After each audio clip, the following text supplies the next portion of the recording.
देखिए, मैं दिनेश एक बात कहना चाहता हूं, बड़ी इंपॉर्टेंट बात है और इंपॉर्टेंट क्यों है?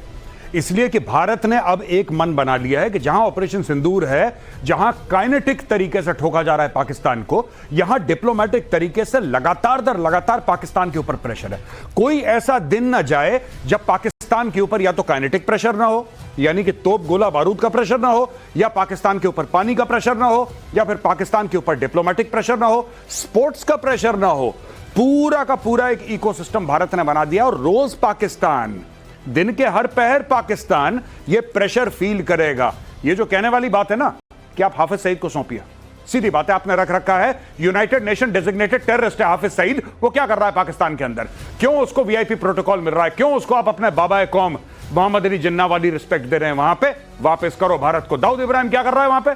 मौलाना मसूद अजहर क्या कर रहा है? वापस करो। एक और बात जो भारत अक्सर कह रहा है पाकिस्तान से, और ये 2-3 बार कह चुका है, अब देखिए इसमें भी प्रेशर है कि पीओके तुम्हारा नहीं है, खाली करो खाली करो। अब भारत धीरे धीरे धीरे चूड़ियां कस रहा है पाकिस्तान की। दिनेश नहीं, अब गौरव जी, ये तो यूएन रेजोल्यूशन में भी था कि पीओके को खाली करो जी। पहला स्टेप तो उसका वही था सर। गए थे आप सर बिल्कुल ठीक कह रहे हैं कि पहला स्टेप वो था जो यूनाइटेड नेशन सिक्योरिटी काउंसिल के बात करते हैं ये लोग, प्लेबिसिट के बारे में पाकिस्तानी कहते हैं कि वहां पे वोट होना चाहिए, कश्मीरी अपना फैसला करेगा। ओ भाई, उसका पहला स्टेप तो ये है कि तुम लोग खाली करो, तुम खाली करो। तो पाकिस्तान क्या है, हमारे गले में वो हार पहना देता है हर समय कि इंडिया ने रोक रखा है। पहला कदम तो पाकिस्तान को करना है दिनेश, पहला कदम पाकिस्तान को उठाना है, इसलिए जल्दी उठाए, क्योंकि कदम सलामत रहते रहते कदम उठा लो।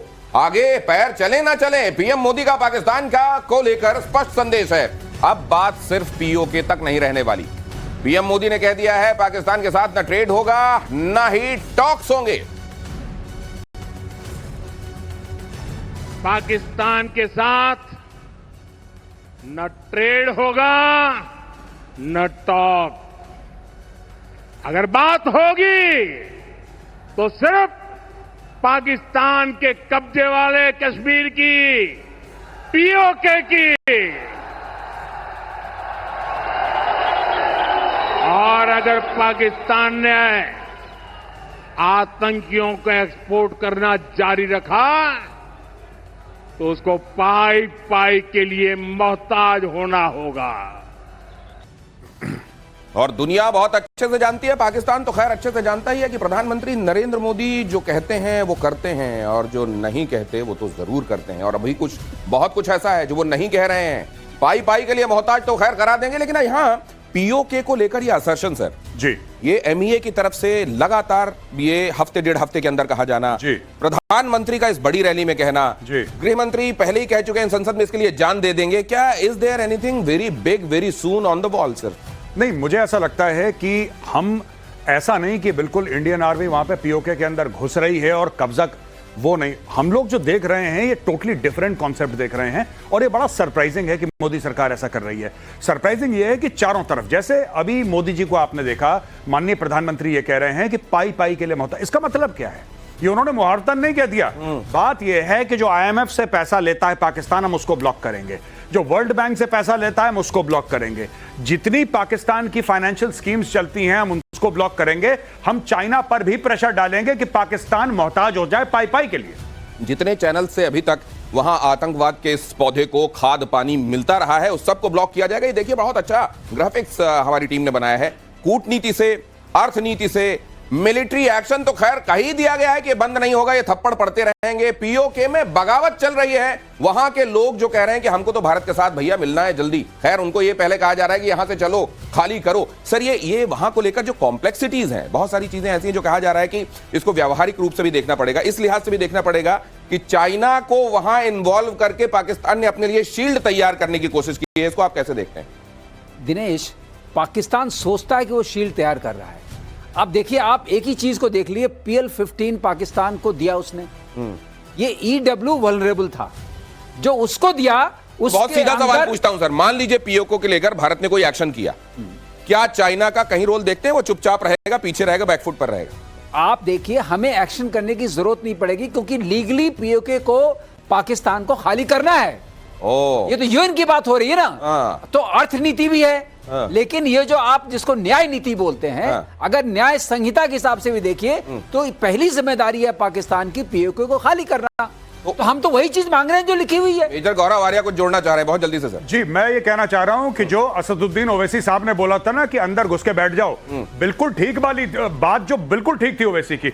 हम ये पहले भी कर चुके हैं एक बार। ये पाकिस्तानी पोस्ट पे जाके बैठ गए, पाकिस्तानियों को 4 थप्पड़ मारे, भगाए वहां से, कोई बड़ी बात नहीं है। मैं ये कह रहा हूं कि थोड़ा थोड़ा करके ले लो पीओके, अंदर घुस जाएगी सेना। और मैं इसलिए कह रहा हूं, ये कोई यहां पे मैं ऐसी बात नहीं कह रहा जो पहले नहीं हो चुकी है। आप किसी भी पुराने फौजी से पूछिए जो लाइन ऑफ कंट्रोल पे अपनी सर्विस दे चुके हैं, वो आपको यही बात बताएंगे कि पोस्टों पे बमबारी होती है और हम लोगों ने पोस्ट ले चुके हैं हम पहले पाकिस्तान से। कोई नई बात नहीं है, ये दोबारा ले लो। एलओसी के पार धीरे धीरे जाओ यार, और लेते जाओ अपने हिस्से का और बना लो एक दिन अपनी सरकार। आईएसआई की बड़ी साजिश का खुलासा, पाकिस्तान हाई कमीशन में आईएसआई का जाल, पाकिस्तान हाई कमीशन जासूसों का अड्डा। मुझे बहुत हैरानी नहीं हुई, पाकिस्तान उनका एयरक्राफ्ट रिफ्यूलर गया, IL-78 वो भी गया, तो बचा क्या वहां? रनवे चला गया, ये सब चला गया। और ये बहुत करीब है, किसकी उसकी आवाज जो है GHQ तक पहुंची है, तो ये आवाज न्यूक्लियर कमांड अथॉरिटी तक पहुंची है। तो ये दस्तक है न्याय की, ये दस्तक है न्याय की। प्रधानमंत्री के मुंह से सुनिए जरा क्या कहा उन्होंने। इस एयरबेस को भी निशाना बनाने की कोशिश की थी, लेकिन वो इस एयरबेस को रत्ती भर भी नुकसान नहीं पहुंचा पाया। और वहीं यहां से कुछ ही दूर सीमा पार पाकिस्तान का रहीम यार खान एयरबेस है। पता नहीं आगे कब खुलेगा। आईसीयू में पड़ा है। भारत की सेना के अचूक प्रहार ने इस एयरबेस को तहस नहस कर दिया है। एयरबेस जो कहलाता था वो जमीन में इस हाल में पड़ा हुआ है कि वहां से कोई फ्लाइट संचालित नहीं हो पा रही है। 11 एयरबेस को बड़ा नुकसान पहुंचाया गया है। ऑपरेशन सिंदूर में तो ये फिर भी पीएम ने असल में एक राहत दी है कि केवल एक ही नाम लिया है, और उन्होंने ये भी कहा कि जहां वो मौजूद है उसके बारे में भी दावा किया गया था कि यहां नुकसान पहुंचाया गया। यहां तो कुछ नहीं हुआ, लेकिन रहीम यार खान का यार हाल बुरा है। ये जो रहीम यार खान या इस तरीके के तमाम एयरबेसेस खुद उनको अपना बेस वहां GHQ शिफ्ट करके दूसरी जगह जाने की जो पड़ रही है, ये वहां ठीक है बना दिए गए हैं फील्ड मार्शल जी। असल में हालात क्या है? देखिए भाई, सिंपल सी बात है दिनेश, मैं आपको एक बात बताता हूं। पाकिस्तान 2 चेहरे हैं। एक जो है सच, जो कि जनरल आसिम मुनीर या sorry field marshal Asim Munir को पता है, फील्ड मार्शल आसिम मुनीर को पता है कि हमारे साथ हुआ क्या है। पहली बात यह है। दूसरी बात यह है कि पाकिस्तानी कौम को लॉलीपॉप और चूरन खिलाने वाली बात है कि साहब हम जीत गए, सब लोग बोलो हम जीत गए, कम ऑन, सब लोग हाँ जीत गए। तो PSL में चल रहा है जीत गए। अच्छा, पाकिस्तानी कह रहे थे यार परसों तो हमारे घर के बगल में मिसाइल पड़ी थी, हम आज कैसे जीत गए? कह रहे नहीं तुम्हें नहीं पता है।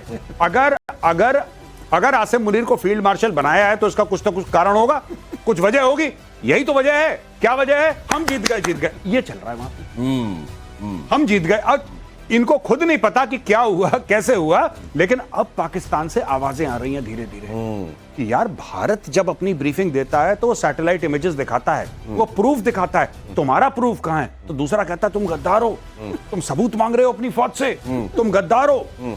ये सब चल रहा है वहां पे। अब वो जो यूफोरिया था, जो फेक क्रिएट, देखिए शुगर रश होती है ना, आप 4 चम्मच चीनी पी लीजिए तो आप में वो एनर्जी आ जाती है, लेकिन होती है 10-15 मिनट की। 10-15 मिनट, लेकिन 10-15 मिनट में भी ये जो आपने जहां से शुरुआत की बात है तो मैं उतनी ध्यान से सुन नहीं पाया। आपने जब फील्ड मार्शल कहा ना, अभी तक मेरा दिमाग वहीं घूम रहा है। और आप बता रहे थे कि ये जहां प्रधानमंत्री की मौजूदगी है, ये जगह बहुत खास है। क्यों बहुत खास है? क्योंकि यहां पर एक समर है, SAMAR।